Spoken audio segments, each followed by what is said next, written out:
Okay, hi guys. So we finished with this one in the last video, right, where we learned about accent.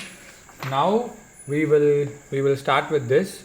Okay, so this will be the first piece in which we are going to use all five fingers of both hands, right? So our basic position is going to be the right hand is going to be playing from the middle C, D, E, F, G. Okay, and the left hand is going to be playing from the same middle C down to B, A, G, and F.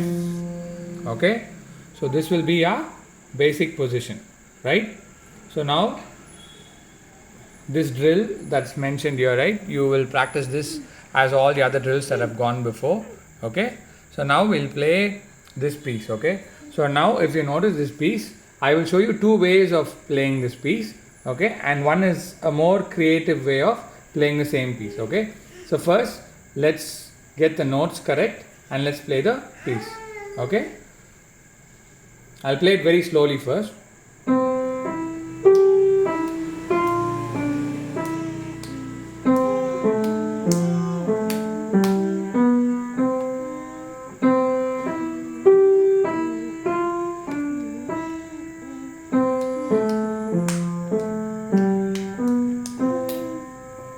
Okay, so it's a very simple piece in which you don't have to move your hand at all once you've got this position correct. Okay, so now I'll just play this piece again very slowly.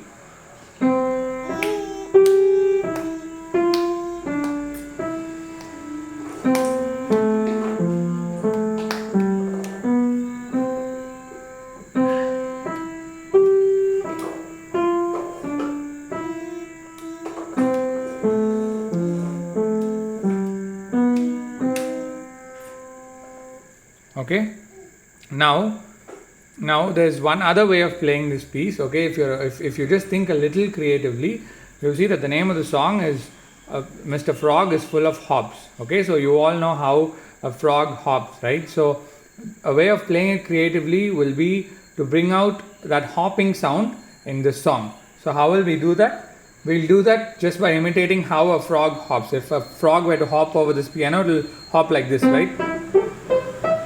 This is how a frog will hop, right? It's not going to play like this. It's just going to hop like this. So, to get the hopping sound, okay, we'll just imitate how a frog hops. And this is how it's going to sound. Okay?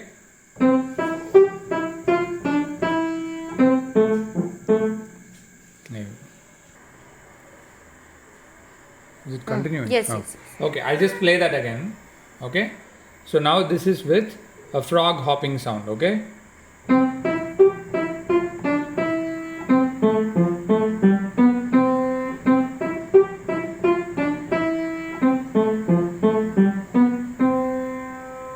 okay, if we do that slowly, it will sound like this.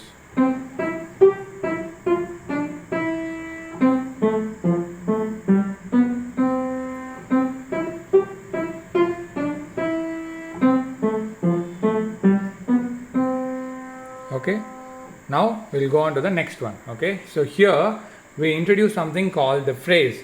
As I told you in the last class, a phrase is very similar to its meaning in English grammar, right? So it's like a part of a sentence. If you see, music is generally grouped in phrases. Okay, now here you will notice that the phrase matches the ending of the bar or the ending of the measure. Okay, but it doesn't always have to be like that. Here it starts in the first bar for first measure or first bar, 1, 2, 3, 4, and the next one starts from the fifth bar and goes up to 8. Okay, so it starts at the beginning of a bar and ends at the end of a bar, but it doesn't always have to be like that. As an example, you can see the next one where it starts here but it ends somewhere in the middle of a measure. Okay, and a new phrase starts like this. Okay, now why do we have these phrases? It's because if you don't have these phrases, then you can only have one kind of grouping, right? So the end of the measure, like your grouping will be restricted to how the measures are, right? So it'll be very monotonous, right? 1 2 3 4 1 2 3 4, or if it is If it is a 3/4, it will be 1 2 3 1 2 3. So there will be no other kind of rhythm or no other kind of meaning that you can express in the music. So but through this you can group notes, okay, that don't always belong to the same bar. As in this example, you can see that these 4 notes, right, this measure has 4 notes, but 3 of these notes belong to this phrase, okay, and this one note alone is part of this phrase, okay. So this shows that the phrase marking and the measure marking don't have to go together all the time, although in a lot many pieces they will go together. Okay, now let's play this one. Here also, since this piece is also titled Porcupine, okay, which is also, you can imagine something pointy and pricky. So this piece will also sound a little bit like the previous one, a little jumpy, okay. So now let's play that.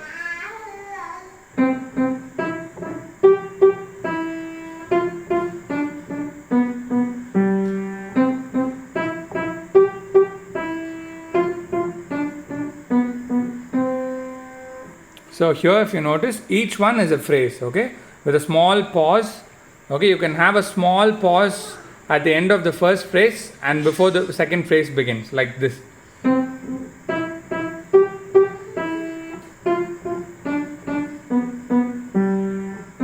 So if you notice, there's a small gap, there's a very small gap that I leave between the end of this and the beginning of this. That will make, it's like punctuation in English grammar, right? It helps you to identify one part from the other. Okay, so a little slower, I'll just play and show it you, especially this, I'll play and show the first line so that you understand how the phrase is being played.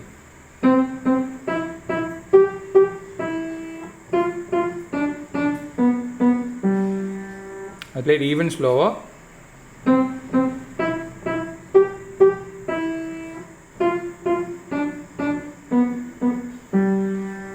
So without this phrase mark, it would have sounded like this.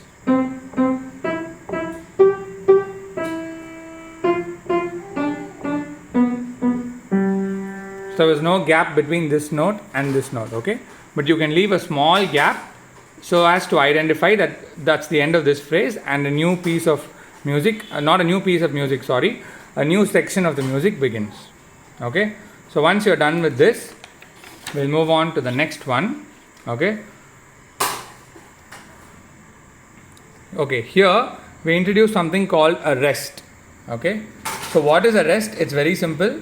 It means that you don't play that note at all. So for example, you can see this symbol, okay? Just like how and in the beginning we learned that this is 1 count and you have this is 2 counts, okay, and so on. Even a rest has counts, okay. So for example, here they've given very clearly that 1 count is represented by this symbol, okay.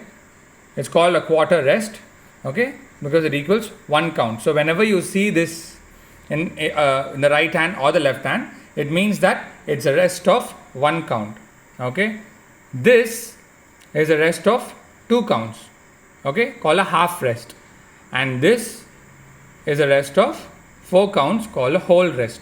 So what I'll suggest is that you go back to this, wait, I'll just show you the page. You can go back to this, okay, you can go back to this page in which we learned the the note length of each, 1 count and 2 counts and 3 counts and 4 counts, okay, and you can learn this together with this. Oh, they've given it here itself so that you will know that 1 count, if you play a note, it's this, but if you have to leave a rest for that count, then that's this symbol, right? Which means that when I come across this, I just don't play it, okay. As an example, I'll just show you the first part of this, okay.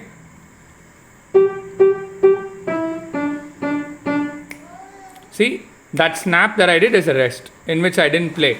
If there was a note here, let's say that the same note D is there here also, okay. So in that case, this will sound like this.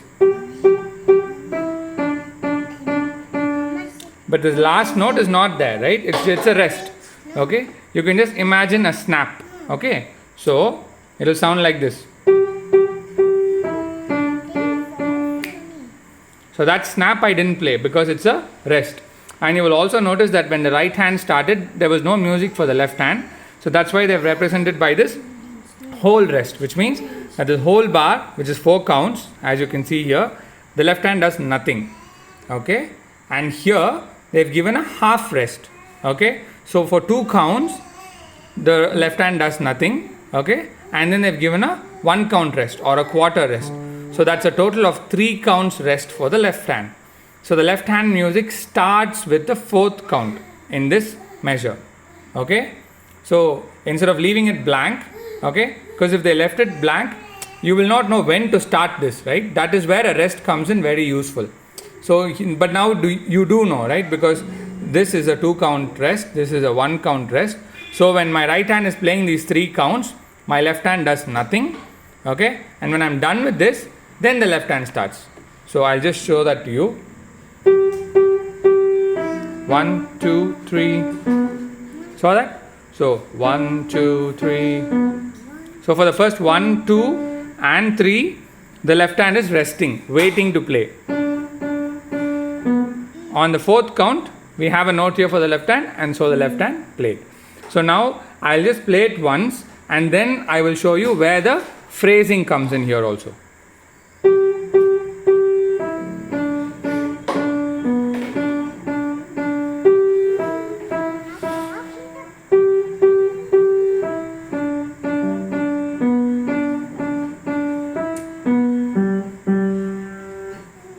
Okay.